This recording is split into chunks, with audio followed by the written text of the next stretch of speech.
Hi, and welcome to whatever number episode this is of Stephen Has Questions. Before we get into it, I'm going to just remind you again that half the reason I do this because I'm an independent artist and I want to get the things that I make out into the world, make people aware of them. So this is part of the whole thing. So to that end, there'll be some commercials later on. I'm going to keep them short, and then there'll probably be stuff stuck at the end, that you can watch as well. Uh, so today we're with Violet Gray, who I've known for a very fucking long time. Oh yeah. Like before I moved to Baltimore long. So I want to say like almost 30 years. Yeah, that sounds about right. Yeah. Mhm. Um, and so before we get into what you do, I'll ask you my starting question, which is when you were a kid, what was the first thing like that really got into your brain, got its hooks in you, and made you want to learn everything about it? When I was about 6 years old, I looked up at the sky one day and I saw the constellation Orion. And that was the very first constellation I ever recognized. I was a little weird kid. I didn't have a lot of friends. I just had an encyclopedia. So I was looking through the constellations in the book, and then I saw one in the sky and I went, holy crap, that's Yeah, it's Orion. a real thing. Yes, exactly. And I've found out that Orion in Greek mythology was a hunter. Mhm. And so that made me I wanted to learn about the other constellations, and I saw that they were based on Greek myths too, Cygnus, Ursa Minor, Ursa Major. And so the constellation Orion started my path to Greek mythology, which started my path to the fantasy genre, both books and role playing games. And how did that manifest as you age? I mean, I know that you're still an avid gamer. I see when I'm on Steam, I'll be like, oh, well, it's playing, you Yeah, know. yeah. So, So, yeah, so this might surprise you, Stephen, but in predominantly black, religious, 90s era, gangster rap era, Northwest Baltimore, there wasn't a lot of Dungeons and Dragons playing. you know, I'm not surprised. Although that reminds me of something that we should talk about at some point. But go ahead. Yeah, so there wasn't a lot of Dungeons and Dragons playing in that era. It's just something that people there never thought about.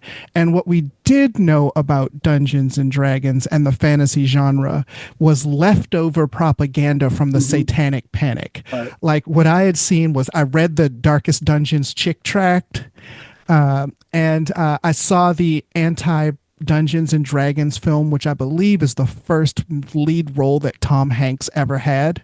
Oh, wow, that's It funny. was called Mazes and Monsters. I don't think he was even 20 years old yet. Uh-huh. And it was the best way to describe this was reefer madness for Dungeons and Dragons. And so at this point in my life, I am bought all in. Like I believe that it is the most evil thing, and and that I didn't even know how it works. All I know is you pretend to be a wizard and then you commit suicide. And that's Right. Yeah. right. I think that And is how it works, you know. yeah, So, yeah, exactly. Just very slow throughout mhm. the campaign. But Thus the appeal of games like Darkest Dungeons, which are essentially that. yes, which is one of my favorite games. Right. It's one of the few games I've completed all the way through. But so early on in my childhood, my mother and my grandmother saw how weird I was. And so they said, you know what'll normalize a weird kid like this? Putting them in theater camp. Oh, I was actually going to guess sports, but yeah, that Yeah. theater Yeah. camp They is would, definitely going to do it. yes, the exact I always knew you opposite. were a thespian. Yes. So my mother sent me to a Seventh day Adventist middle school. She's not a Seventh day Adventist at all, but she liked the structure of a more private school, like they had Mhm. uniforms and stuff. So when I got to high school, I didn't know anybody that was going to all the Baltimore middle schools. And because she put me in theater and they hammered diction into us, I Right. talked differently than everybody else. So I'm this dork that doesn't know anyone, and so I got bullied and targeted a lot, right? So eventually I just stopped going to the cafeteria where they could all, and I started going to the library. Hmm.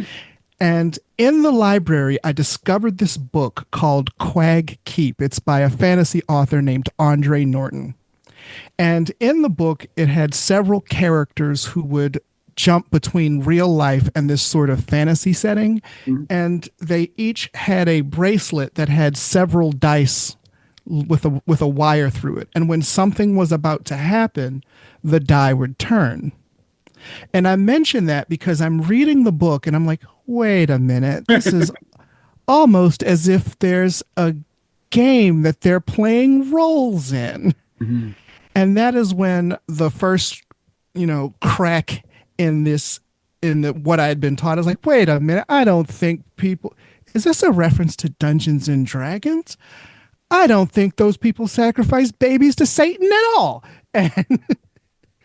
And and it sent me down this rabbit hole that, like, I'm actually published in one of the role playing gaming books now, Hmm. but it sent me down this rabbit hole. Did not help my social life at all. Going, but because I was interested in role playing gaming, it set so many basically skill trees of my Hmm. passions, because since I was so interested in fantasy and Dungeons and Dragons, and I didn't have anybody to share that with because I was in Northwest Baltimore, when I got to college, I sought out role play gaming groups. And one of the people in the group was heavy into goth and industrial scene. It's actually through her that I met you, because she's like all dressed up. She's like all in black and she's her eyeliner. And I was like, holy crap, there are other people who are interested in that. And I was like, where are you going? And she says, oh, I'm going to Club Orpheus. And I was like, what is that? And she was like, why don't you come along? And so my interest in like goth and industrial and metal and stuff all came from my interest for, because of the people. I don't know if you've noticed, there's a bit of an There's some overlap there. crossover, yeah. Yeah, just a little bit. And so the interest in fantasy and role playing game, it's even heavily influenced one of my other lifelong passions, which is stand up comedy, because I do a lot of I perform at a lot of anime conventions. I perform at board game conventions. I've done Blurred Con. I've done Gen Con. And it was a good way to merge my two passions, because now I can go to these geek events and do board game jokes that these people can't hear at comedy clubs. Mhm. But yeah, to answer your question, that is the spark that Mhm. triggered the domino effect. So I would never say that there's as much potential for horror that I experienced, but I do relate to the school thing, because I was in junior high. I got pulled out of junior high, and for 3 years I went to a school for people with ADHD and autism, and then Mhm. got dumped into Northern Virginia high school system and had no concept, because there was like 12 kids in my class for that thing, and then to this, which was still small, but I was just like zero social skills at all, Yeah, and yeah, so yeah, and it's full of people you haven't been socialized to think and interact the way they right. do, and so you, in a way, you sort of feel like the beginning half of the Rudolph the Red-Nosed Reindeer song. Yeah, yeah. Well, it's funny. This never really occurred to me until like way later. It never occurred to me that you could buy clothing that was intended to help you be popular. Oh yeah, Like that's kind of the purpose and the selling point. Because, in addition to just being clueless, is the whole autism thing. So like I missed out on so many of these, like, oh, that's why that happens. And then by my senior year, I was kind of looking like I do now. mohawk, leather jacket, hanging out with all these dudes, going to shows in DC, and like completely circumvent the whole high school thing completely. And then everybody wanted to be friends all of a sudden. And I was just, Yeah. Yeah, about the clothes thing, like I had an idea that I didn't really have an idea that there were clothes that you could buy to be popular. All I knew was that I wasn't wearing them. right. And they were like, look at this, look at this, look at this. And I was like, yeah, yeah, just wait. My wardrobe is about to drastically change. Yeah, right. So, I don't, when did you get started with the comedy thing? Because I know you've been doing it for a long time, but I don't know when that was. Yes. It wasn't until about almost 10 years after I met you. Okay. But it was early enough that when I decided, so I go to school in Towson University and I major in molecular biology. And everyone I meet keeps asking me what theater program I'm in. And I was like, why do you ask that? And it was like, just because, you know, your delivery and blah, blah, blah. And it was I like, can enunciate to the back row. You exactly. teacher, why Yes. does the compound work? And they'd be like, I don't know either. But they said, have you considered trying stand-up comedy? And so this was long enough ago that I looked in a physical newspaper for an open mic night, and there was this Ethiopian restaurant in Randallstown, Maryland called Courtney's Place. Very Ethiopian, very ethnic. Yeah, yeah, you know. But I didn't know it at the time, but this is something I'm very thankful for now, even though at this point I hated it. It is the only comedy club for a while that I even knew of. And it had a reputation among the Baltimore comedy scene as being the roughest club in the city. And so I go there, and that's where I start doing comedy. Hmm. And I go there and I play to absolute silence except for this one poem that I would read at the end.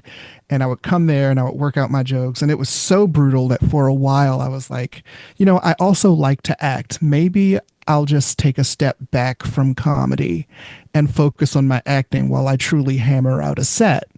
And then I go to another comedy club.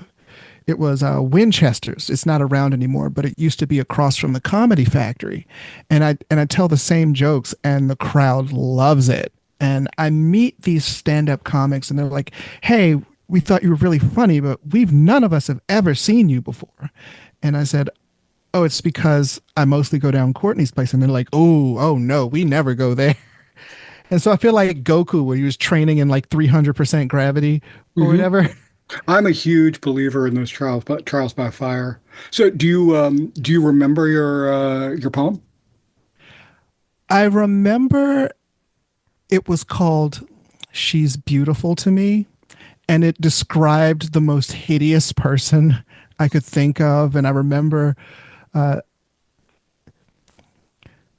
as we go walking hand in hook, the others start to shout. And that's the only thing I remember from it. Because people would come and I was like, wow, this is a rough crowd. I guess I'd better say the poem. I don't even remember most of the poem now, but back then it was my crutch. It's always good having your easy out, the thing to. Yes, yeah, yeah. Even now, I think most comics have jokes like that are staples, like they rely on. I don't know if you ever played like a racing game in the arcade where you have to get to those checkpoints that give you a little more time Mm. so you can. It's kind of like that, especially when and back then when some of the venues they tried to be like Showtime at the Apollo, Hmm. and they they would let people boo you off the stage if Oh you yeah, were that's not funny. cool. Yeah, yeah, and it's like that's not great to foster, Hmm. you know, talent Right. because otherwise witty, intelligent people might get discouraged. We used to play this place, and for a while there, it was a great venue, but they had an LED bar over the bar, straight across from the stage, and people could like it was like I think they called it the Snarkatron or something, and people could write like insulting shit, and they did it because there was a terminal like off in the corner, and one of the things I pointed out was like, you know. we can see you walk over there. I can see the thing pop up. So That's just so you know. yeah. I don't know what it is about human nature that either as a group or given the cover of even perceived anonymity, Mhm. people will use it as an excuse to be their worst selves. Well, yeah, I mean, I think, I don't know. This is something I think about a lot, and every, with everything that's going on in the world, one of the things I was thinking about with all of it is the volume of hate that it's just so out of control, right? This level, Absolutely. like it's people, these people are just like, they're practically rabid with hate. And I was kind of breaking it down at one point and thinking about it, and I was like, okay, so hate really is just a manifestation of fear. So, you know, and it has to happen at this existential volume of fear. So you are terrified that you are going to lose this thing that defines who you are. And I think when you look at the trans hatred, gay hatred, all of those things, and it comes down to okay, so somewhere there is this part of you that's really scared that you might find it appealing or be okay with it because it pushes against who you see yourself as. Absolutely. And I believe that the political machine has this entire time in the American experiment been working to refine that fear as a resource. Because, just like a car needs fuel, Right, political movements need fuel. And sometimes the fuel, everyone feels fear. right. And so that can be the most plentiful resource sometimes. Yeah. I believe during the Reagan era, they harvested it with that legendary commercial seen as hugely racist now about a guy who killed this woman and then he got out of jail or something. And Reagan ran these ads like bam, bam, bam, basically like fear mongering people of Right, color. right. And they've learned to spin it in certain ways. So, for example, most people don't want to think of themselves as bigots. Right. Yeah. So, what they'll do is they'll attach an issue that gives you an out to facing your prejudice directly. For example, there is no reason that trans people in women's sports is something that should be talked about at a presidential level when we have taxes, when we have Mhm. healthcare, when we have relations with other countries, when we have Yeah, this is trade. real low priority as far as Yes, yes. Yeah, trans people are like what 1% of the population, but they understand that they can that stapling sports onto it Mhm. allows people to express their own biases and their own prejudices and their own fear. And people don't feel like they just get to do that. They're not, most people aren't bold enough to say, I hate insert minority group here. Right. They look for an outlet. You Right. can Yeah, yeah. staple sports onto trans people. You can staple like the border onto brown people. Mhm. You can staple grooming onto gay people, Right. Well, it's funny, like, there's the thing with the measles happening down in Texas and now Ohio, I think. Speaking of which, I just got a booster for that. So, like, that's available if you're going to be Oh, touring. excellent. Because Like, I didn't know that until Donna set it up. And I was like, oh, really cool. So, good because I have to go to Ohio to perform at a board game convention. there you go So then. But, and it said like there's been like 300 people or something that has it. And the quote was, and by way of comparison, that's more than the number of trans people in professional sports. yes, of course, It's in like this that's one how small the place. number is. Yes, and I think the people who do this, they sort of know that, but it's this sort of amoral, the exploitation of the majority's prejudices. Oh yeah. Oh yeah, the people who are lining everything up I think are very aware of the facts, except for Trump. Trump's aware of anything. Yeah, yeah. But but yeah, of course, the people who are, and I hate the whole like behind the scenes because it's not like some big terrifying cabal. It's just a bunch of people who don't want to lose their money and want to control people. Absolutely. So, Anyway, so that actually brings up an interesting question from a racial standpoint for you. So because grew up, you grew up with the Black experience to a degree just based on where you lived, right? But Absolutely. as I understand it, like your interests were not part of or were not usual within that group. Correct. So if you were put in a position then to do something, for example, Showtime at the Apollo, like a show that was set up like that for those audiences, Hmm. was there an issue with the material that you were doing and you had to figure out how to make material that would appeal to that audience, even though it was maybe not part of where you were known? Oh, That makes, absolutely. Yeah. I'm not wording it well, but does that make sense? 1,000%. Hmm. Because my interests were fantasy, sci-fi, role play, Hmm. and horror. Like, and I think my very first set, I don't remember what I said, but I was a huge fan of horror. And so my jokes were about me joking that I was a serial killer. Mm. And it horrified the very religious Oh, yeah. crowd. And they were like, what? Are you, this person's killing people? What? And they said, you get 5 minutes. Do not go over because they were frustrated with people going over. Mhm. I swear I did like 2.5 minutes because I was like, well, this clearly isn't working. There's a disconnect here, Mhm. just in general. But I managed to work it out. At that time, I had topics that were neutral, like relationships, Mhm. politics, things that no matter what your cultural background is, everybody knows. And it was doing okay, but it wasn't where my voice was. Mhm. It wasn't until much later when I started talking about the fantasy, and also times have changed Mhm. because you see more minority people in a lot of these geek spaces. Mhm. Like there are black content creators who are like professional dungeon masters and they're on TikTok, and there are black people who are on like Critical Role now. But back then there were just isolated weirdos of color. Mhm. And a lot of this was before the internet Mhm. or at the birthplace of the internet, which is right now the biggest way for like-minded people to find each other. Mhm.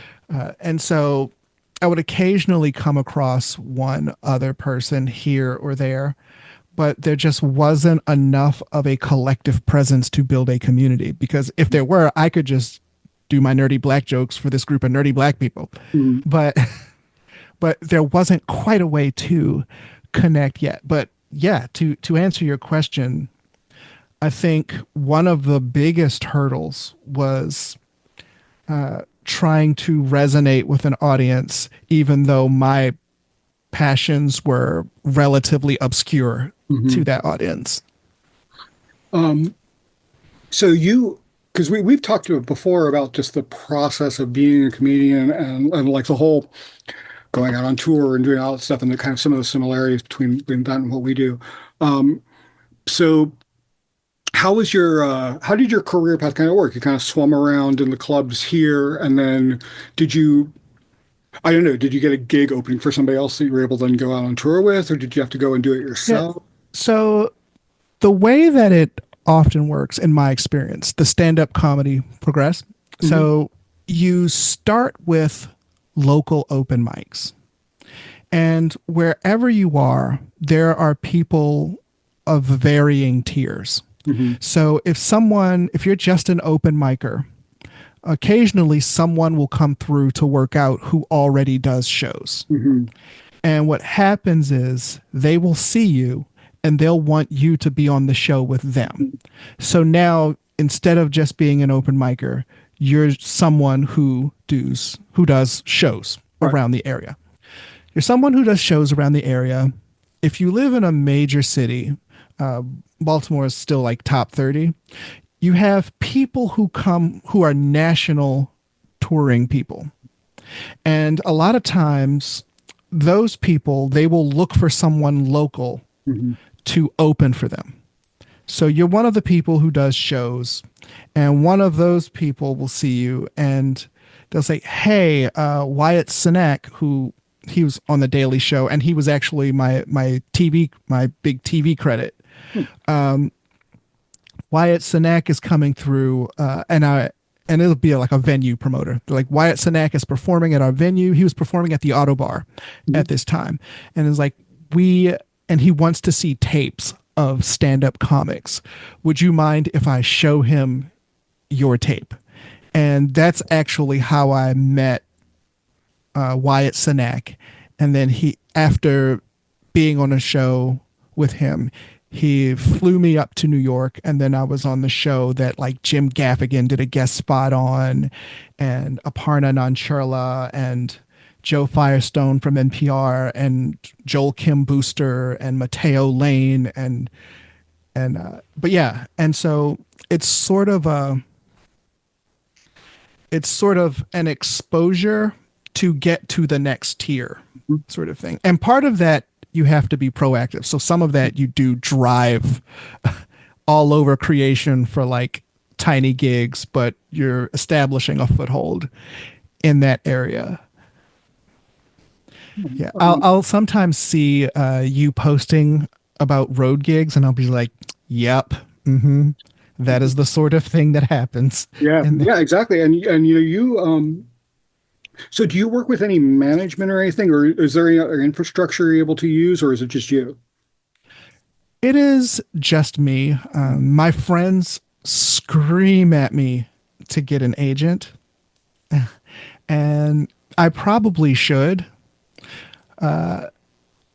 I'll be honest, I wish I hadn't gotten so complacent, because I'm at the point now where I get gigs because I open my social media and somebody hits me up and they're like, "Hey, I want you to do this thing."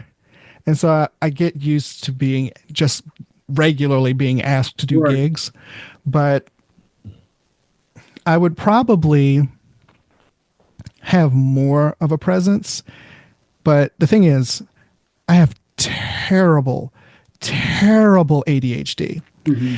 And sometimes I just don't have the mental structure to get my foot off the ground to do the things Yeah. that I need to do. And that has been a big obstacle too, easily as much as writing material, just Hmm. finding the structure. Yeah. Yeah.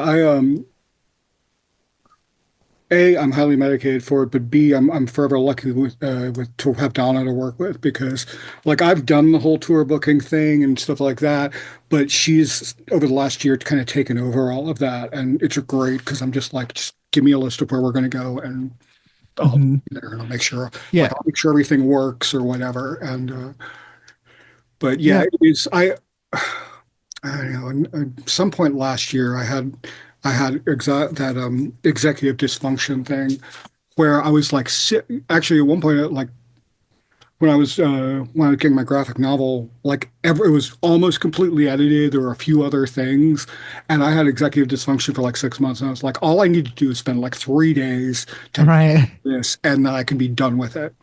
So Um, did you get it done? oh yeah, yeah, Oh, yeah, excellent. I did. But and that was kind of the worst that I've had for a long time. Normally I live with a virtual post-it note that's just sitting right here in front of my face all the time that just says you're dying. And Yeah. that's kind of the big motivator. And also kind of just figure I can do this all from here. So like, I can write records from here. So it doesn't require, I don't have to do quite the same. Live is great and I love it. And I love going on tour, but you need to have a thing to do that with. So I'm good at putting the thing together to do that with. But, I imagine though you could probably do some sort of like, I don't know, individual shows, like broadcast shows, just as a Oh, room. absolutely. Right now, I'm working on an all stand-up comics game of Dungeons and Dragons as a Excellent. podcast. I'm the GM. It's kind of like herding cats that are also drunk and anarchist, I but imagine ADHD is probably a very common common factor. it's extremely common. Yeah. I won't quite call it a requirement, but it's close. A It's lot. hard, man. Like I because I've been on meds for so long, it's so difficult for me to be around people for a very long period of time who have it, because all of a sudden it's like, yes, I know the joke you're about to make right now. Yes, I know what you're going. Yes, no, let's do the just do the thing. Yes, yes. Um, I've read this script. right. Yeah, Yeah. exactly. You actually made a an offhand comment post that like 5 years ago that I never ever forgot because it explained something that I I didn't think of before. You said this sentence. You said that when you have ADHD, potential is your drug of choice. Yep. And I was like, holy crap, that is Mhm. exactly right. And it Yeah. was just like this big epiphany moment. I was like, that's, oh my God, that is exactly what's happening right now. Yeah.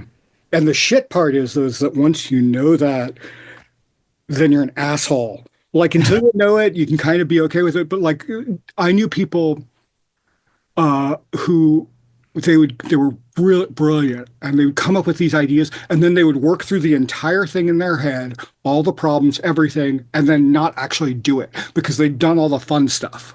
Yes. Mm-hmm. And then they wonder, well, why am I not getting anywhere with my career or with whatever? It's like, because this part, like, and Donna talks about this with me all the time. She was like, did we actually talk about that, or did you just have a conversation in your head with me about it? Yes. It's funny you should mention that because sometimes people will ask me to do gigs and I'll answer them in my head. Hmm. And then I'll find out a week later, like, oh, were you going to do this gig? And I was like, Yeah. oh, I had this conversation with them in my head. Hmm. And I remember, God, where was it? I don't know. It was some comedian they were talking about. Actually, I think it was the Oatmeal. mhm. Um, the Oatmeal is a online webcomic, Oh, and yes. we do some great stuff, particularly about petrodactyls, which is amazing. But he was commenting on something about how he works and how he comes up with ideas. And he was like, "Well, I pick up the newspaper and I look through the newspaper." And apparently, at least a few people got really cheesed about that, about this idea that, and I have experienced this myself with people kind of going, "So where do you get your ideas from?" And they want it to be this amazing, parthenogenesis of humor. Right. When I think the reality is that for comedians, and certainly for myself with lots of things, the volume that you need is so Hmm. big that you have to actually look, to the real world and to other things. And so, yeah, people got really cheesed about that. Well, I think one thing that is true of most performance arts is that success comes with your through your ability to resonate Hmm. with an audience.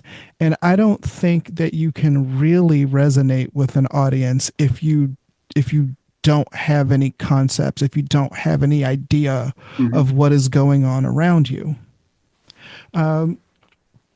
For me, it's always been difficult. I'm one of those people who one of the challenges I face is I'm one of those people who doesn't have an internal monologue. Oh, okay. Yes. And so Mine is incredibly loud, so you might be okay. yeah. Yeah. So I don't have an internal monologue. So I can solidify my thoughts when I need to speak. Hmm. But most of the time, it's just this vague, abstract sort of soup of vague concepts and feelings. And when people ask me like, what is your thought process like? I'm just like, I wait for something to rise out of the yogurt that is my thoughts. Like, I picture it like the caterpillar chrysalis full of goo, and then every once in a yeah, yeah, while, quite. Yes, it's exactly like that, actually.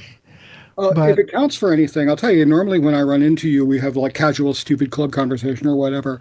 And so I don't think I've really interacted with your professional version of you in this way before. And I was, thinking about 5 minutes ago, it's like you're how well spoken and, about fairly complex topics, and you're able to really get in there and explain them well, which is very cool. So, you got that going for you. well, thank you. A lot of it is I spend a lot of time alone and just I spend a lot of time inside my own head. Hmm. And also, there are certain aspects of, say, politics that are very important to me. Hmm. And I once heard this quote that like dug into my core, and I forget who said it, but what they said is, he who does not understand his opponent's argument does not understand his own. Hmm. And so when I have things that I feel passionate about, I purposefully seek out the opposing views because I want to know why someone Hmm. would do this. And so a lot of this has been a sort of trying my best at least to think critically Hmm. and to try to have an idea of why a group of people, because one thing I tell people is just take the worst parts of human history, like the Holocaust, slavery, the Trail of Tears. Those people who did those terrible things aren't fundamentally different from the people who exist now. Right. And so if factors could cause them to do that stuff then, it's not like we could never go back to that. Right. Progress isn't permanent. It's Hmm. Sisyphus pushing the boulder up the Right. hill. And so part of it is just going through the things I'm passionate about and just trying my best to search every aspect of that. Yeah, well, I mean, it works, and it's man, I so far everybody that I've had on this has been really, really articulate, and it's been wonderful because it hasn't just been about whatever the thing is we're talking about, and so so one of the repeating elements that I've seen and that I personally have experienced is that, and I would never claim to be like particularly say, well, I guess if I was really successful, I wouldn't be needing to put commercials in this. But also, like, we still live very hand to mouth, but I've done some pretty cool shit. And generally, I think that for the most part, everybody that I've had on this, it's a creative person at some point, is in this same sort of role. It's like, yeah, we've got these things that are cool, and maybe if you didn't know everything involved with that, you would see that and go, oh, well, hey. Um, Mhm. but one of the things and this is something I've been talking about to encourage for people who are watching this who might not have that innate drive for any one specific thing, really, Steve? One specific thing, and is the motivation or I don't know if it's a combination of motivation or like what's the word I want? Being willing to be embarrassed in public in order to get to where you're going, but it's going up in a opportunity where you just fall right in front of you and go, okay, sure, I don't know what I'm doing, but we'll make it work. And Yes. I imagine that there has been, well, for all of us, there's always those moments that are like that. Have you had any of those, when somebody's just like, hey, you want to go do this thing? Yeah. So one thing, when people come into the comedy club, like people try stand up comedy all the time, Hmm. and they're just like, they might come to an open mic and they might try singing in public for the first time. And I don't know quite how it is with music performance, though I've done some things on the very edges of comedy and music as performance also. But I tell people that sometimes the people who end up making a career out of it are the people who kept coming back. Hmm. um, that's especially true with stand-up comedy because stand-up comedy can be very unkind. Uh, Actually, Bill Burr is on a Broadway production right now. He's acting on Broadway right now, and he was just on. I think I want to say who's that really nice guy, talk show host? Is it Jimmy Fallon? He's certainly overtly nice. Yeah. Yeah, yeah. Yeah. On camera anyway. Yeah. Yeah. But he was just on that. He was talking about how different Broadway audiences are to stand-up comedy audiences. And he was like, I'm not used to people being so nice. And he's like, nobody throw anything at my head. And I don't know if you saw his legendary stand-up comedy show in Philly. It's No. something that went down in history in all of stand-up comedy lore. Uh, they think that it's possible that Bill Burr made Philly erect a statue out of shame with one of his stand-up sets. But Well, so it was some event. It was like a radio show was doing this event, and there were a couple comics, and Bill Burr was headlining. In Philly, they are known for being like really brutal audiences. So they've been drinking, and like people have been said that sometimes Philly crowds will bring D batteries to a show so that they can hurl them. And so they boo the first comic off the stage just because it was fun to, just because it's fun to just be terrible to people. mhm. The next comic coming on stage is Dom Herrera. Now, Dom Herrera is a very funny comic, but they don't care. They boo him, they start throwing things, and after like 2 minutes, he's like, I'm getting paid either way. I am not suffering this abuse. And he walks off. So Bill Burr comes on, and this part is on YouTube. You can watch this. Mhm. So Bill Burr comes on, and they start booing and throwing things immediately. But rather than leave the stage, he starts to out heckle the entire city of Philadelphia. He goes, F you, F that bell, you're not going to win the playoffs. And one of the things he said was, you have a statue of Rocky in your town square. You have a real champion, Joe Frazier, but he's black, so you couldn't have him, could you? And later they built a statue to Joe Frazier. So, but it was one of the most legendary, and it is the epitome of building the callous and the fortitude necessary to push ahead. Do you remember the Michael Richards thing? Oh yeah. Yeah. So the reason that happened is because Michael Richards is not a stand-up comic.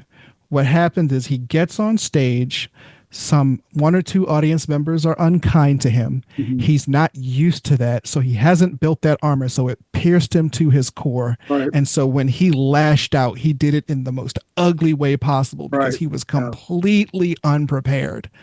And I'll contrast that to Dave Chappelle. One time he's doing a stand-up set, and some white dude throws a banana at him. And a Michael Richards, someone who's been doing comedy a Michael Richards amount of time, might have completely flipped out. Mhm. And Dave Chappelle sort of just looked down and went, hey, who threw a banana on stage? And it's just like, Yeah, and it just totally dissolves it. yeah, yeah. And Yeah. so it was just like, you had to build that. Um, I've had certain shows fall into my lap. You know, I've been doing stand-up comedy in VR. Mhm. And so I've been doing stand-up comedy on MetaQuest, and you know, all the audiences are at home in their headsets. But based on that show that I did in VR, the comics that I was on the show with were like, hey, we're taping in Toronto. We want to fly you up to Toronto and you know, put you up in a hotel and have you do that. So, and I was just like, yeah, yeah, of Mhm. course. And so to answer your question in my meandering way, yeah, sometimes it just happens. Sometimes it just falls in your lap. I was my drummer Nathan and I, who has one of these in this that I did. He he and I were, for some reason or another, we were riffing on that tune All Star, and I was talking to him about the bread incident, which you may or may not know about, but they were doing some live show somewhere at a bread festival or something, and all the people there just started like throwing Throwing bread at red. the stage. And he got all angry and walked off stage. And I was like, see, that's the problem with that. It's like you can't let that get to you. It's like if you're gonna do it, you gotta go the Nine Inch Nails route with like, Woodstock, where it's just like you're throwing mud. Okay, let's go. Right. We and every once in a while, like somebody will just in the world over 25 years, you're used to being on stage, even as a band, you still know how to deal with that stuff. So when it happens in real life or not, it's like we always have the thing to Yeah. back with. One of the best ones, though, we were playing in Kansas City and we were opening for a very popular band, and uh, somebody yelled up at us, "Get off the stage!" Donna, who is 5'10" normally and a good 6'1" with her platform boots on. We get to the end of the show. She like jumps down off this 3-foot stage, walks up. She's like, "I'm off the stage now, bitch." The guy like fell back into his friends, and apparently he was like really drunk. And it worked out great because they ended up buying like everything that we had at the table. But Excellent. yeah, yeah, it's all that was pretty fun. Yeah, I've had some interesting stage experiences too. Mhm. I remember one time in the middle of a show, a drunk woman walked onto stage and tried to remove my shirt, and that's not typical for stand up comedy. Yeah, yeah. I mean, we Um, get the panties thrown, but it's very rare to have somebody try and actually. yeah, I saw one comic while I'm trying to do jokes. I look over and see one comic throw another comic down the stairs. Get. I think the one that's most memorable for me is, I've presented in the world in two different genders, Mhm. right? And so one time someone came up with an idea. They were like, "How about you host the show presenting as male, and then while when you get done, the comics will pass the mic off and you will headline the show presenting as female." So we do that. And so they show me, I come out as, "Oh, I'm the story," blah, blah, blah. And then I headline the show, and there's this really drunk woman who is heckling me. And I don't like to like go in on hecklers, Mhm. but I did this time, and the whole room ended up laughing at her expense. And she was very upset, and she wanted to fight me after the show. But immediately after the show, I went and I changed back. And so I got to stand 4 feet away from her while she's looking for me to fight me. Commercial time. So at one point in this interview, we're talking about like rap and stuff, and I was saying how I learned a lot by listening to, oddly enough, Katie's rap from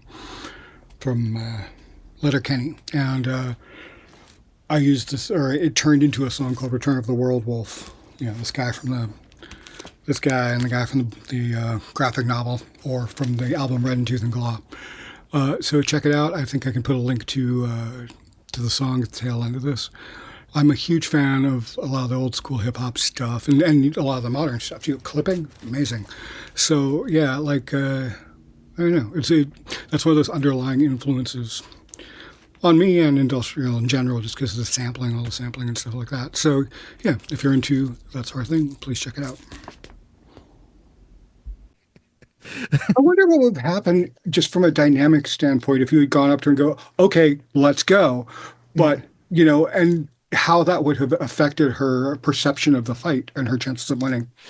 Yeah. So I think what clouds a lot of people's minds, especially as they are inebriated. See, when ego likeness is up on stage, to those drunk people, you're a concept. Right. You're a concept of a band, Mhm. but you stopped being a concept when Donna leapt off the stage. And so now, it's easy to lash out at a concept Right. much more so than it is at a human being. Although again, Especially, I think actually that kind of goes back to just what we were talking about earlier about, people being their worst when they're anonymous because you're being your worst at a concept of a thing. All yes. it's just a thing. So yeah, absolutely. Yeah, I call it the tinted windows effect Hmm. because I've noticed that people behave a certain way on the road when they don't have to look the other people in the eye. Yeah. And it's the same mental state of people in comment sections Hmm. when they want to say something really mean in a comment and they feel safe to do so because Hmm. there's not the anonymity. Like they don't have to look you in the eye Hmm. in tinted windows or in the comment section. And Hmm. so I think people use that as an excuse to be like the worst versions of themselves sometimes. Yeah, it's like to me, whenever those kinds of things happen, I'm always like, because it's always so painfully obvious. It's like, okay, once again, going back to hate and fear, it's like the only reason that this is somehow getting to you is because you want to be doing it or some other thing that you feel you don't have. Because if you felt comfortable in yourself, you wouldn't bother with that. I mean, it's like professional musicians or comedians or whatever, they don't sit around talking shit about the opening act because, like, Right. this is what I do. Like, Yeah. I'm Because for them for for getting up one, and doing it. yeah, because for one, they've been there. Hmm. And also, I believe there was a study they talked about female professional gamers, Hmm. and they talked about how men who were better at the game were less likely to display vitriol toward female gamers. I have a best friend. She was doing Magic tournaments, and she said that a lot of the guys would get some of the guys would get really pissed at her. He said if the guy was really bad at Magic, he was fine with her. Hmm. If he was really, really good at Magic, he was fine with her. But the guys for whom it was close, like victory is just maybe within reach, were the ones who were most vitriolic Hmm. because they're the most insecure because the idea of them losing is very real to them. Yeah. Yeah, it's So, funny. We'll be out on the road and like you interact with all these people, and the only time you ever get shit from another band is when it's the local hotshot opening for you that thinks uh-huh. they should be doing what you're doing. Like I was talking to this one dude, and we were having this conversation. He was like, "Oh, you ever been to Europe?" Blah blah. Yes, I had. And at some point, some switch flipped. He was like, "Yes, I listened to your stuff before you. You got too many 16th notes in your music." And I'm like, I was like, What? first of all, I was just like, we were fine here, and I was just like, but what? Yeah, it's that's exactly they want to be where you are. Right. And I hate it because I hate being put in a situation. Once again, I've kind of accomplished a certain number of things, and you end up in these situations where somebody might do something like that, and it's kind of like, please don't do this. Please don't do Yeah, this. I don't care, but if I pull this out, you're going to feel attacked or because it's going to win. My cards are right. better than your or better than yours are, and I Yeah, don't want to have to pull them out because I don't care. yeah. We don't have to do this, Right. Right. Exactly. And so but they're driven by their insecurity. yeah, well, I always say like with a mental illness or something that's like that, until you're medicated for it, basically you're not really a person. You're just kind of this collection of if-then responses, Yeah, and it becomes very, very easy to almost like control that. Like if you understand how whatever the problem is, you can be like, okay, well, all I have to do is hit these buttons, and this is what you're going to do. yeah. And people don't realize that sometimes they are handing to you the mechanisms of their own control. I thought of one other amazing stage thing that happened with Donna one time. So we were playing in the First Church of the Living Dead in Decatur, Illinois. And we were rolling into Decatur and it's blasted. Like there's nothing. And all of a sudden there's this 3-story flat black cube building with First Church of the Living Dead painted in dripping letters on the side. We pull around to the back. We have to load in up the fire escape. And I was just sitting there thinking, we're going to be chased down those stairs in like 2 hours by somebody with an axe. And so we're on stage and first of all, at the end of the show, these girls came up to Donna and they were like, "Thank you. You're the first time we've ever seen a woman singer in a band." Oh, wow. Cool. But yeah, so the one of the opening bands, I guess the local hotshot, while we're on stage, while she's singing, walks up to Donna and hands her a note. And I was just like, she opens it up, gets to the end of the song, goes, "Do you like me? Check yes or no." "Okay, man, but I'm married." And it wasn't. It was like, we should do some more shows together sometime. But it's like you don't blow somebody's show like trying Right. to like that. But and so it was just one of those.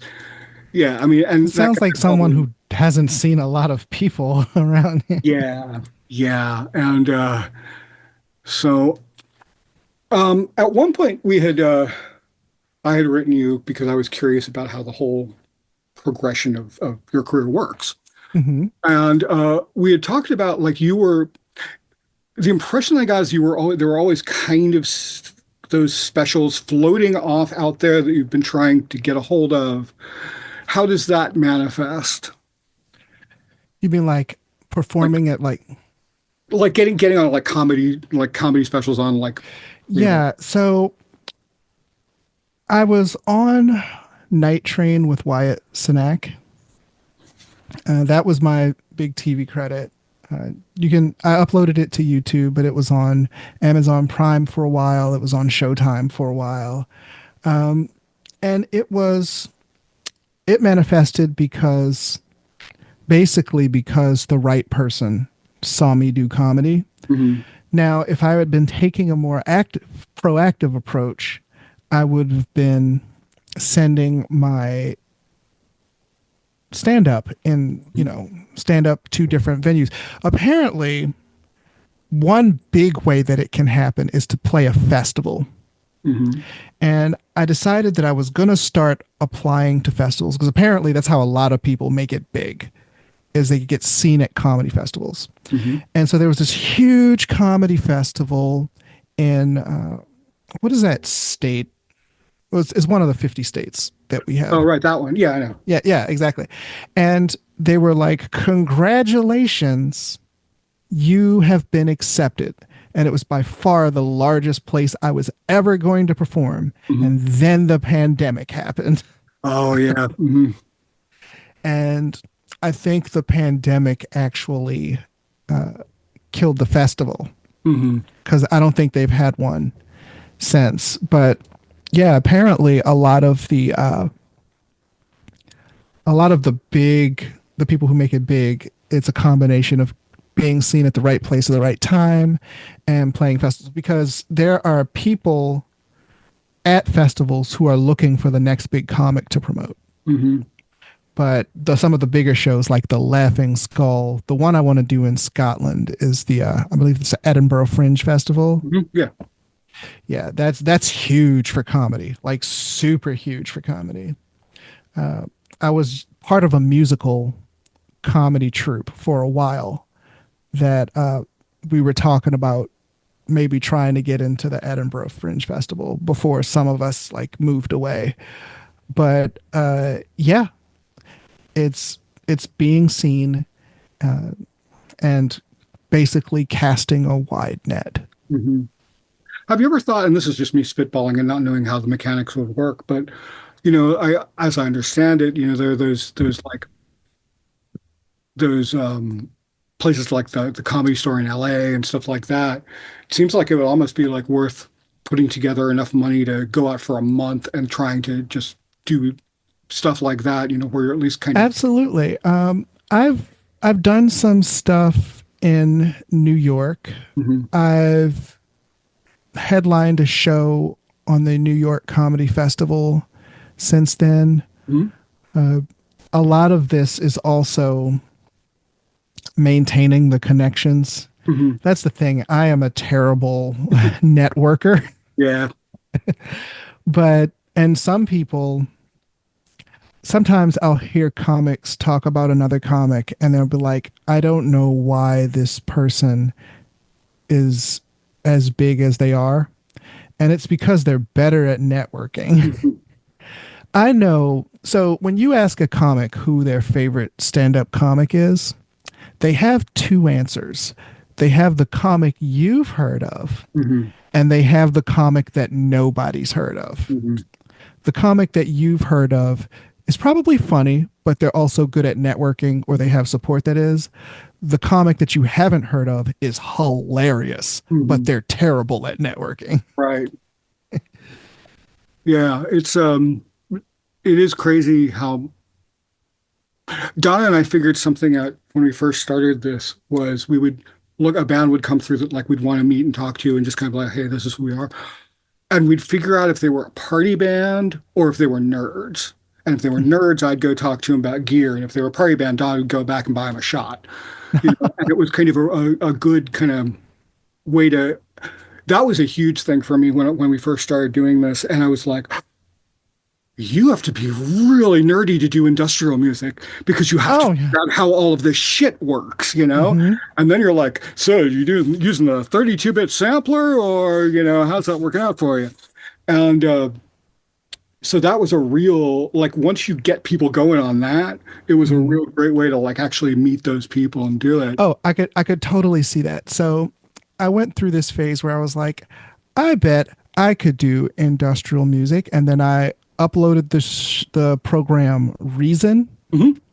and I took one look at Reason. I was like, oh, this is I am too low level for this area. I do everything in Reason. I can teach you anything you want to know about Reason. I've been using it for 25 years. Yeah, this was like a long time ago, and I was like, there's a part where you can turn it around and reconnect the And that wires. was actually why, because I was used to using this kind of shit. Hmm. The Reason was the closest thing I could find that was actually like rewiring hardware. Yeah, yeah. I was like, this definitely makes sense. That right now, sometimes I use FL Studios because, so for example, last Halloween, I dressed up as Storm from the X-Men for a show, and there was a battle rapper dressed up as Magneto for a Oh, that's show, awesome. and we battle rapped in character. And so I got to write a Storm diss rap that I'm super, and people were like, I want you to put that to music. And I was just like, okay, fine, I'll learn. Anytime you want to come up here and do it, we can do that. Because Indeed.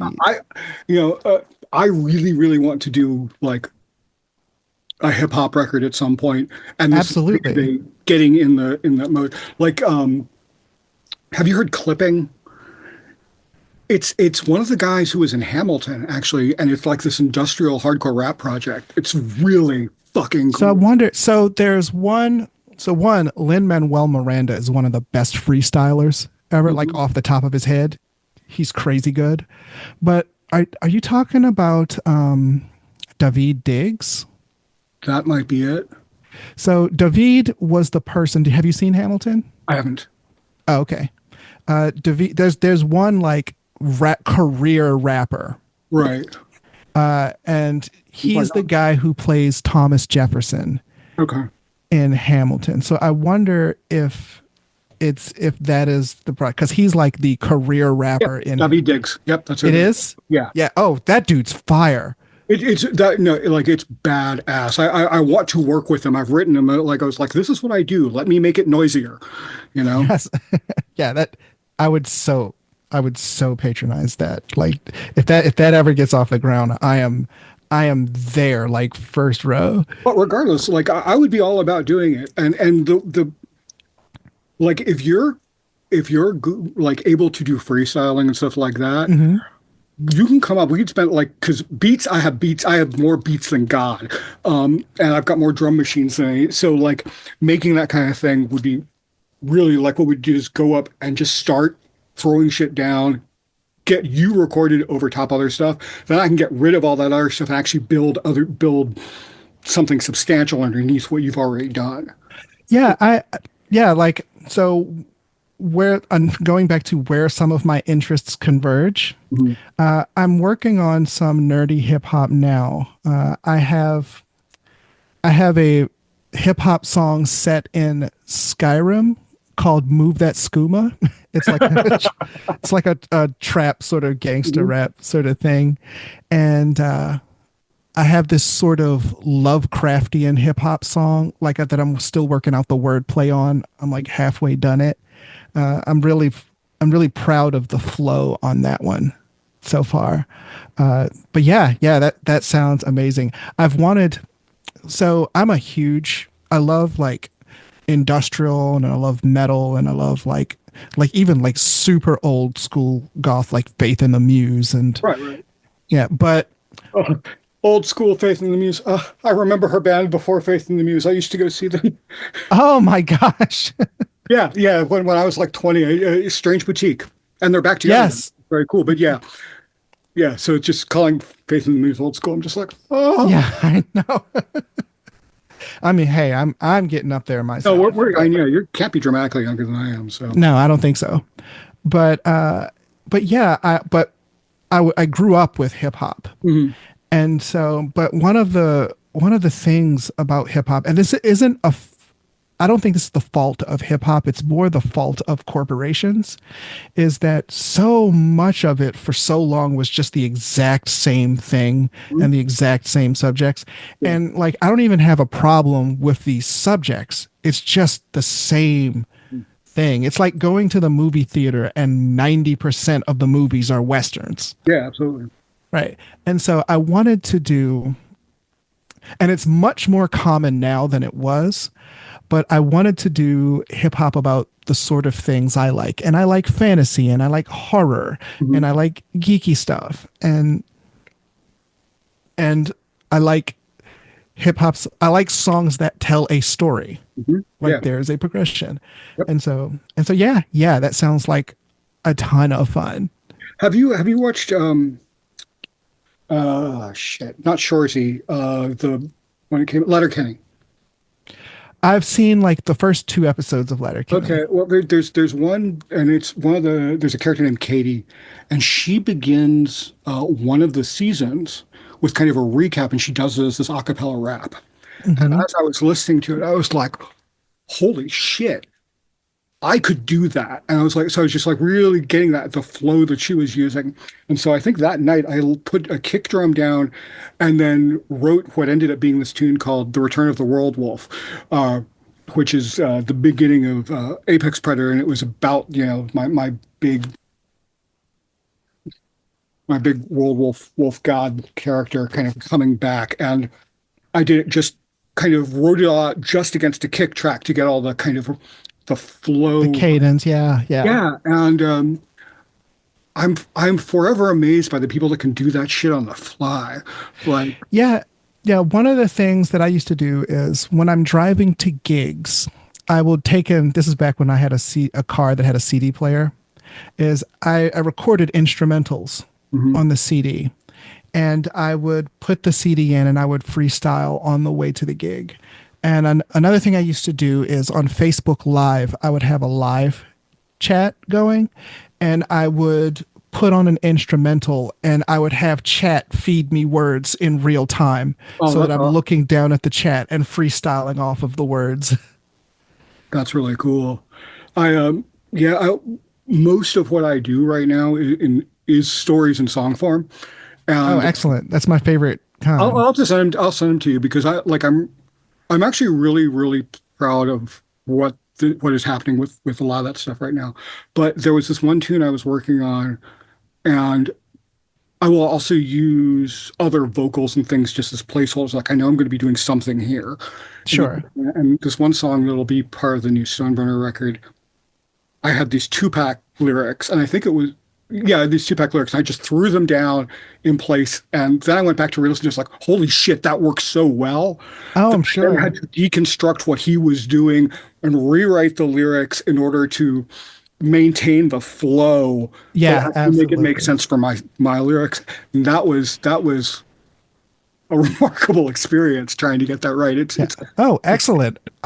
Damn, I look forward I'll to send that you coming demos of out. this stuff because I'm yeah I've got a number of things that are all kind of like I think that's part of why I'm so jealous of people who can freestyle because for me it takes so much work just kind of like and eyes rhymes with lies and fire rhymes with higher Yes. in order to get it like so. Yes. Oh, when this is over, look up on YouTube a rapper named Supernatural.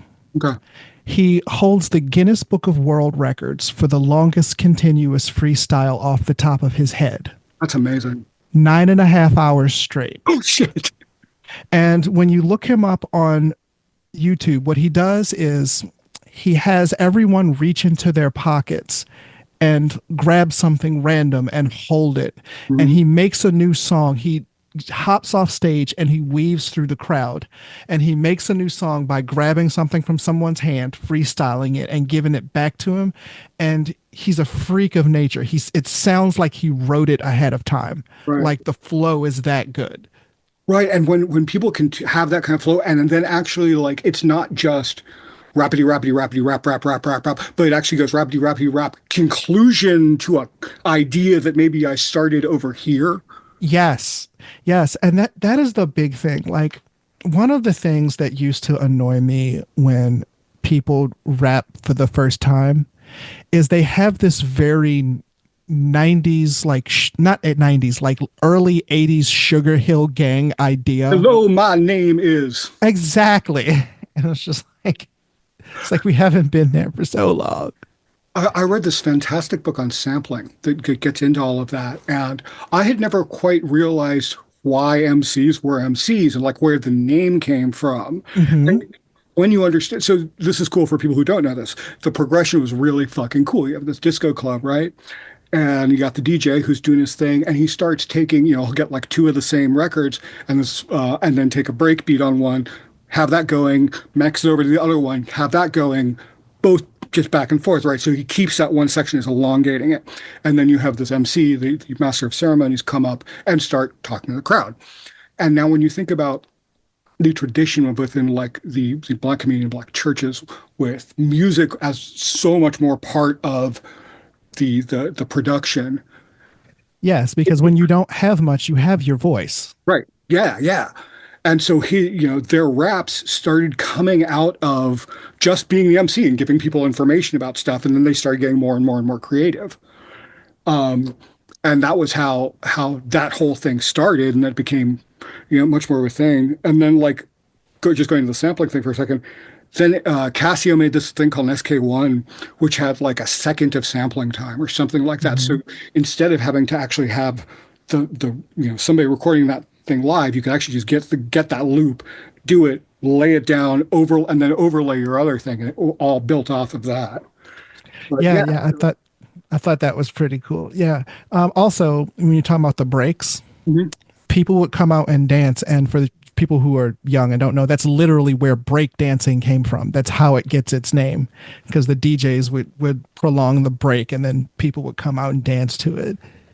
Man, I remember when breakdancing hit mainstream. Yep. Like at one point, Don and I had been married for like 15 years or something, and I just kind of moonwalked or something. She was like, "You know how to moonwalk?" I'm like, "Yeah."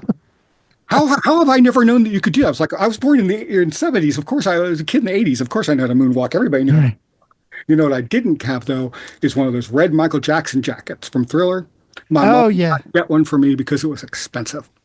Oh, I was about to say, Yeah, because and I think that's started the whole downfall right there. yeah, there's this really interesting conversation where they're talking about I forget the pop star's name. Is it SZA or something like that? I don't know. You're She SZA. okay. Yeah, the name sounds like it would look familiar. Donna would know. I Yeah, am. and there's this debate is like, is she more popular now than Michael Jackson was? Mhm. And I was like, networks used to stop regularly scheduled programming to debut a Michael Jackson video. Right. Like Yeah. they would say no cheers today. Mhm. Like I'm bad. You Yeah, like I think honestly, I think it's kind of like saying, is this word worse than the N word? Well, if you can't say the N word and you can say this one, it's not as bad. So it's kind of like, is SZA more Exactly. popular than Michael Jackson? Well, if you're making that comparison, you already lose. Exactly. Exactly. There's this rapper named Jack Harlow, and this kid was like, Jack Harlow is the best white rapper, F Eminem. And I was like, that's wrong, because people who like Eminem are not saying Eminem is the best white rapper, F Jack Harlow. Right. And like